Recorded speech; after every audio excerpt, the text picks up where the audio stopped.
그러면 박근혜 당선인의 예로 한번 박근혜 당선인은 어떻게 하는 것이 국민들하고 소통을 할 수 있을까를 실사례를 들어서 설명하는 것이 이해가 빠를 것 같습니다. 박근혜 당선인께서 많은 공약을 이야기를 하셨습니다. 그 키워드만 봐도 엄청나게 많은 키워드입니다. 정치 개혁 분야, 민생 안정 분야, 그다음에 경제 개혁, 통일 외교 안보 분야인데요. 여기에 보면 다 포함이 되는 것들입니다. 정치 개혁, 대통합 이야기 하셨고요. 민생 안정 분야에서는 요즘 행복금융이라고 해서 기존에 있던 서민금융을 확대해서 1조 5천억 규모로 확대하시겠다 이런 발표도 하셨고, 통일 외교 안보 분야도 후쿠시마 그 원자력 사태도 있지만 작년에 교과부에서 상당히 바쁘셨어요. 학교 폭력 문제. 어떻게 하면 내 자식을 안전하게 학교에 다니게 할까? 이런 문제. 다음에 작년 연말부터 그 경제 민주화 많이 얘기를 하셨고요. 결국은 박 당선인의 키워드라는 것은 사회 전 국민의 트렌드를 반영을 해서 본인이 그 키워드를 잡은 것으로, 그러면 이 국민들이 원하는 여러 키워드 중에 당선인이 어디를 주안점을 두고 가셔야 되는지는 저희가 조사를 해보았습니다. 학계하고 업계에 한 10분 정도를 되면은 저희가 대면으로 한번 여쭤봤고요. 안 되시는 분들은 저희가 이메일을 통해서 한번 여쭤봤습니다. 박근혜 당선인의 키워드가 여러 가지 있는데 저희가 무엇부터 전략적 우선순위를 골라야 되는데 사회 판단 이론에 의하면은 그것들의 체감도 하고 이슈와 가능성을 보아야 되고, 그래서 각각에 대해서 체감도는 어떻게 평가하는지 이슈와 가능성은 어떻게 평가하는지를 모아서 한번 도표화해 봤습니다. 그래서 여기서 지금 이슈와 가능성이 낮다는 것은 네거티브 의견이 굉장히 적다는 뜻이고요. 이슈와 가능성이 높다는 것은 네거티브 이분도 높고 이게 실제 드라이브를 걸었을 때 조금 비판에 직면할 수 있다는 것을 이야기하고 있는 것이고요. 전문가들이 평가하기에는 국민 체감도도 높고 네거티브도 낮아서 지금 바로 좀 해보고 싶다라고 하는 것이 안전과 관련된 그 캠페인이고요. 다음에 두 번째, 이슈와 가능성 네거티브 하지는 않지만 국민 체감도가 낮아서 그래서 조금 단기적으로는 그렇지만 중기적으로 안전하게 갈 수 있는 캠페인. 그래서 국민 만족 행복, 경제 민주화라든지 맞춤형 빈곤 정책 같은 경우에는 서민금융 이런 부분들인데, 이게 체감도가 조금 떨어지는 이유는 아무래도 우리나라의 서민금융이나 행복금융이 전부 저소득자 아니면 신용 불량자들에 대한 지원 사업이기 때문에 일반 국민의 일부분에 대한 지원 사업이라서 체감도가 조금 떨어지는 것이고요. 다음에 정치 쇄신이나 아니면은 국민 태동화 이 부분은 역대 어떤 정권도 사실 모든 정권이 당선이 되면은 바로 국민 대통합을 이루겠다고 말씀은 하셨는데 굉장히 힘든 거죠. 어떤 정권도 국민 대통합을 이루겠다라는 말을 안 한 정권도 없지만 실제로 이루었던 정권도 드문 것 같습니다. 그래서 저희가 전략적 우선순위를 정할 때 소셜 저지먼트 티어리에 의해서 먼저 안정과 안심, 다음에 safety, satisfaction, 다음에 renovation, 다음에 reunification 이런 식으로 해서 저희가 스텝을 만들어 보았고요. 그러면 구체적으로 어떻게 해야 되냐라는 건데, 구체적으로 어떻게 해야 되는 방법들이 있었으면은 기존에 이미 잘 하고 계셨으면은 저희가 예를 들기가 쉬웠겠죠. 그런데 기존에 이런 사례가 참 찾아보기가 힘들었습니다. 그래서 먼저 그러면 이러한 홍보를 가능할 것 같다는 아이디어제이션을 하고 그다음에 예시를 들었는데요. 먼저 안심하고 살 수 있는 안전한 대한민국. 저희가 홍보를 할 때 핵심 타겟이 있어야 된다고 항상 이야기를 합니다. 일반 국민하고 소통을 하는 것이지만, 그래서 지금 안전과 관련해서 굉장히 민감한 분들이 주로 30, 40대 주부님들이시죠. 초등학생 자녀 학교 보내기 불안하시고요.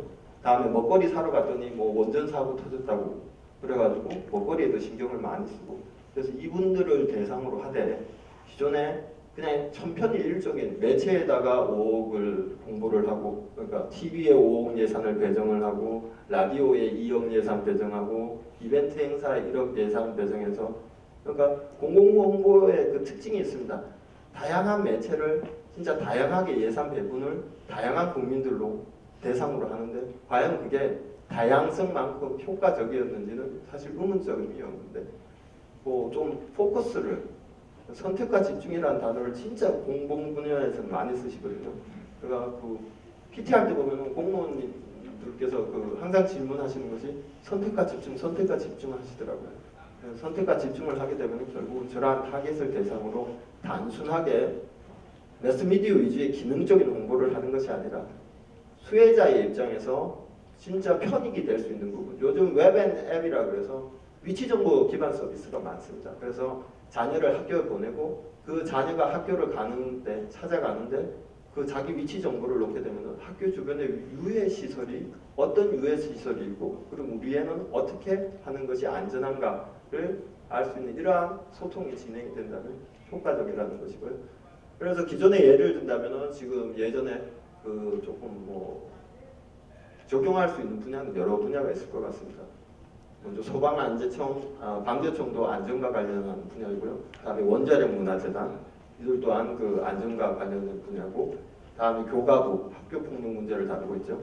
그쪽도 이러한 개념들을 받아들여서, 그리고 지금 부처 간의 예산 배분 때문에 부처가 독립적으로 정보 공부를 하고 계시는데 이러한 것들을 다 묶어서 했을 때 조금 더 큰 규모로 그 진정한 캠페인에 어울리는 그런 소통 캠페인이 되지 않을까라는 생각이고요.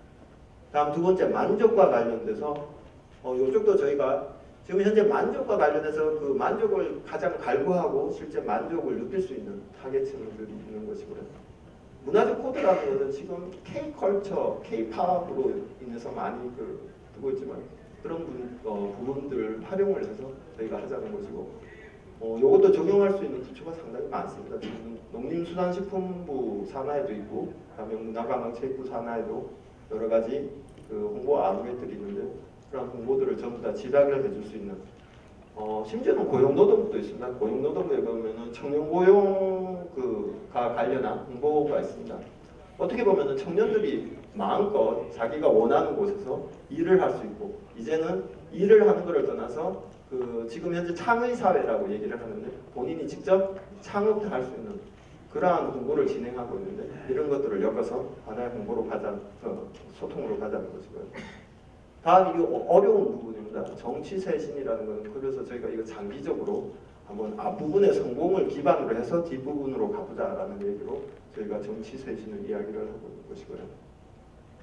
다음 국민 대통합 이 부분도 저희가 뭐 다시 한번 손에 손잡고 하나 되는 게 아니고, 제가 부공학번인데요. 저 어릴 때 국풍이라는 그런 전 국가적인 캠페인이 있었습니다. 그걸 보고 와 진짜 저도 모르게 뭔가 이렇게 끌어오르더라고요. 그 어린 나이에도. 그러니까 요즘은 취업도 안 되죠. 경제 상황 안 좋다고 그러죠.